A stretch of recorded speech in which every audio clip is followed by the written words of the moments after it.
যে এখন যে ট্রেন্ড চলছে, যেটা 2000 সাল থেকে শুরু হয়েছে, সেটা হচ্ছে ওয়েলনেস ট্রেন্ড।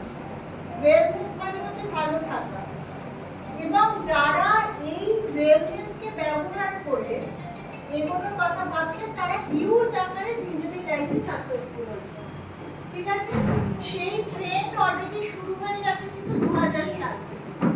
তাহলে টিএনস এর কথা যখন আমরা বলি, টিএনস যেহেতু পৃথিবীর মধ্যে one of the largest wellness brand, এটা কিন্তু শুধুমাত্র একটা ছোট কোম্পানি নয়, এটা যেরকম ওয়েলনেসের ক্ষেত্রে একটা জায়েন্ট কোম্পানি, তেমনি একটা গ্লোবাল ওয়েলনেস মুভমেন্ট, যেটা 2000 সাল থেকে শুরু হয়েছে, এবং যে মুভমেন্ট ইকোনমিস্টরা বলছে যে মুভমেন্ট চলবে 2040 সাল অবধি, এবং এর বেনিফিট যারা নিতে পারবে তারা আগামী দিনে নিজেদের বেস্ট জায়গায় নিয়ে যেতে পারবে। এটা গেল নাম্বার 1। নাম্বার 2, তাহলে টিএস বিশাল কোম্পানি, তার বিশাল প্রোফাইল, তার millions and millions of distributors. আজকে ডেটে দেখুন, আপনারা যারা প্রথমবার এসেছেন আপনারা বলছেন টিএস এর নাম শোনেননি, অথচ টিএস এর ডিস্ট্রিবিউটরের সংখ্যা বেশ কিছু মিলিয়ন, মানে টিএস এর প্রোডাক্ট ইউজ করে 75 মিলিয়ন পিপল। তো সেই জায়গায় কিন্তু কোম্পানি অলরেডি বিলং করে, কোম্পানি অলরেডি 200টা দেশে কাজ করছে। তো টিএস তার জায়গায় 33 বছর ধরে নিজেকে এস্টাবলিশ অলরেডি করে ফেলেছে। তাহলে আজকে যে প্রশ্নটা এখানে উঠে আসছে সেটা হচ্ছে তাই নাকি? কারণ টিএস তো তার জায়গায় এস্টাবলিশড। তাহলে আমাদের এখানে আজকে যে জায়গাটা ভাবতে হবে, আপনি আজকে নিজে যে জায়গায় আপনি আছেন সেই জায়গায় কি আপনি স্যাটিসফাইড? খুব ভালো করে সবাই আমাকে ভেবে উত্তর দেবেন। তার কারণ এখানে আমরা যে প্ল্যাটফর্মে দাঁড়িয়ে আছি, আমি কেন জিজ্ঞেস করলাম, মানুষের লাইফে আজকে দুটো ক্রাইসিস আছে, এটা আপনারা প্রত্যেকে জানেন। একটা হেলথ ওয়াইজ ক্রাইসিস মানুষের লাইফে আছে, একটা হচ্ছে ইকোনমিক ক্রাইসিস, অর্থের যে প্রয়োজন। এই দুটো ক্রাইসিস আছে। সেই জায়গায় আপনার অবস্থানটা কি, কোন জায়গায় আছে, সেটা কোনোদিন ভেবে দেখেছেন? তাহলে সব থেকে আগে এটা কি ভাবা উচিত নয় যে আমি কি সঠিক জায়গায় আছি? আমি কি সঠিক, যে এতদিন ধরে আমি যা করছি সেইখান থেকে আমি আমার চাহিদা অনুযায়ী আমার যা যা প্রয়োজন সেটা কি আমি ফুলফিল করতে পেরেছি? কোনোদিন প্রশ্ন করেছেন নিজেকে? আর প্রশ্ন করলেও তার উত্তরটা কিন্তু একটা বড় দেখবেন না হবে। তার কারণ আজকে ডেটে বারবার যে কথাটা বলতে থাকি, মানুষের চাহিদা এবং যোগান দুটোর মধ্যে কিন্তু একটা বিশাল গ্যাপ তৈরি হয়ে গেছে, তাই তো?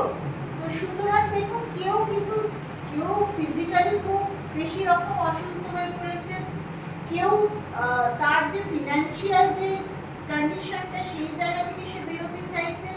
তো প্রত্যেক মানুষের লাইফে কিন্তু এই ধরনের ক্রাইসিস আছে। আমাদের সামনে এমন একটা প্ল্যাটফর্ম আছে যেখান থেকে কিন্তু আমরা এই দুটো পেতে পারি, এবং সেই প্ল্যাটফর্ম কি? সেই প্ল্যাটফর্ম হচ্ছে টিএস। আজকে এই যে নতুন মানুষ আপনারা যারা এখানে এসেছেন দেখতে, আপনারা নিজেদের অবস্থানগুলো খুব ভালো করে বোঝেন, আপনি কোথায় আছেন। ঠিক আছে, সেই জায়গায় দাঁড়িয়ে কতজন আমাকে একদম মুখ ফুলিয়ে বলতে পারবেন যে আমি মেন্টালি খুব হ্যাপি আছি, আমি ফিজিক্যালি খুব হ্যাপি জায়গায় আছি? পারি না আমরা। কেন পারি না? আবার ওই দুটো জায়গায় এসে যাচ্ছে, একটা হচ্ছে হেলথ, একটা হচ্ছে ওয়েলথ। তাহলে আপনার কাছে, আপনার সামনে একটা অপরচুনিটি আছে, আপনার সামনে একটা অপরচুনিটি আছে, যেই অপরচুনিটির মাধ্যমে আপনি যদি মনে করেন আপনি আপনার লাইফকে 100% সেখান থেকে চেঞ্জ করার অপশন আপনার কাছে আছে। ডিসিশন তো আপনার, কিন্তু টিএস আপনাকে সেই অপশন দিয়েছে। তাই জন্য আমি টিএসটাকে একটা শুধুমাত্র ব্যবসা হিসেবে দেখি। আমি মনে করি এটা আমার লাইফে একটা পসিবিলিটি, যেটা আমাকে আগামী দিনে জীবন দিতে পারে। সেই জায়গায় আমি যদি এটাকে গ্রহণ করতে পারি, সঠিকভাবে গ্রহণ করতে পারি, তাহলে আমার লাইফ কিন্তু একটা বেটার জায়গায় যেতে পারে। আজকে যে 2007 সালে আমরা যখন টিএনসি আসি, আমরা দুজনেই কিন্তু সরকারি চাকরি করতাম। 2007 সালে যখন টিএনস জয়েন করি, দুজনে সরকারি চাকরি করতাম। তো দুজনে শুধু সরকারি চাকরি করতাম না, যদি আরেকটু বড় করে বলি, বাড়িতে 4 জনের মধ্যে 3 জন সরকারি চাকরি করতাম। কে কে? আমি, আমার হাজবেন্ড, আমার শাশুড়ি মা, 3 জনে আমরা চাকরি করতাম। আমরা 3 জনেই সরকারি চাকরি করতাম। আজকের ডেটে আমি জানি না, মানে অনেক সময় যেটা হয়, কাউকে দেখাতে গিয়ে যখন দেখানো হয়, মানুষ এটা ভাবে যে ও তো সরকারি চাকরি করে, ওকে কি বলবো। কিন্তু আমরা সেই প্ল্যাটফর্ম ছেড়ে দিয়ে এই প্ল্যাটফর্মে আজকে 18.5 বছর হয়ে গেল যে কাজ করছি। তাহলে টিএনস আমাকে সেই সুযোগ দিয়েছে বা সেই সুযোগ করে দিয়েছে, আমি যে একটা ভালোভাবে বাঁচার কথা বলছি, সেই ভালোভাবে বাঁচার সুযোগ, সেটা যদি টিএনস আমার লাইফে না আসতো তাহলে আমি পেতাম না। কেন কথাটা না ভাবে বললাম? একটা সরকারি চাকরি করা মানে মানুষ ভাবে ওটা একটা ফিক্সড হয়ে গেল, 60 বছর অব্দি চাকরি করবো, তারপর বাবা পেনশন পাবো, গ্র্যাচুইটি আছে, পিএফ আছে, আরামের লাইফ, পেনশন আছে, সবকিছু। কিন্তু দৈনন্দিন যে মানসিকভাবে মানুষ মরছে ওই কাজটা করতে করতে, সেই ব্যাপারে আমরা কতজন সচেতন? রেগুলার মানুষের মৃত্যু হচ্ছে এই ধরনের কাজ করতে। আপনি দেখুন, যারা দীর্ঘদিন এই চাকরি ফিল্ডে আছেন, তাদের হয় ডায়াবেটিস, নয় থাইরয়েডিজম, নয় কোনো না কোনো ক্রনিক অসুখ তাদের শরীরকে অলরেডি অ্যাটাক করে দিয়েছে। তাহলে সে যদি চাকরি করে খুশি হতো বা সে যদি মেন্টালি একদম ফ্রি মাইন্ডে থাকতো, তাহলে এই ধরনের অসুখ কি তাকে অ্যাটাক করতে পারতো বলে আপনাদের মনে হয়? আমি এটা বুঝতে পেরেছিলাম যখন আমি চাকরি জয়েন করেছিলাম। প্রথম আমরা যখন চাকরিতে জয়েন করছি, তখন আমাদের যে স্যালারি ছিল যথেষ্ট ভালো স্যালারি, খুব খুশি মনে চাকরি জয়েন করেছিলাম। আর এই যে বলছি না প্রত্যেকদিন মরে যাওয়া চাকরি করতে করতে, সেটা আমি কিভাবে ফিল করেছিলাম?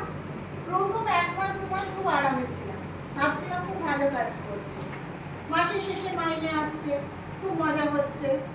কিন্তু তারপর ওই একটা নির্দিষ্ট সময় দিনে গিয়ে পৌঁছতে হবে, আর একটা সময়ের বাইরে আমি ওখান থেকে বেরোতে পারবো না, মানে আর ওই পিরিয়ডে কি হবে? আমি কি সবসময় ক্লাসে থাকবো? তাও থাকবো না।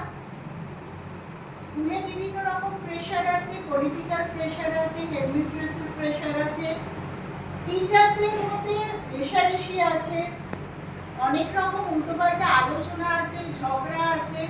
আপনি যখন ওই একটা ছোট্ট গণ্ডির মধ্যে আটকে যাবেন, এইগুলো কিন্তু আপনাকে দৈনন্দিন নিতে হবে। এবং দেখবেন যারাই চাকরি করে তারা বাড়িতে এসে বলে আমার ভীষণ ক্লান্তি একটা ফিল করছি।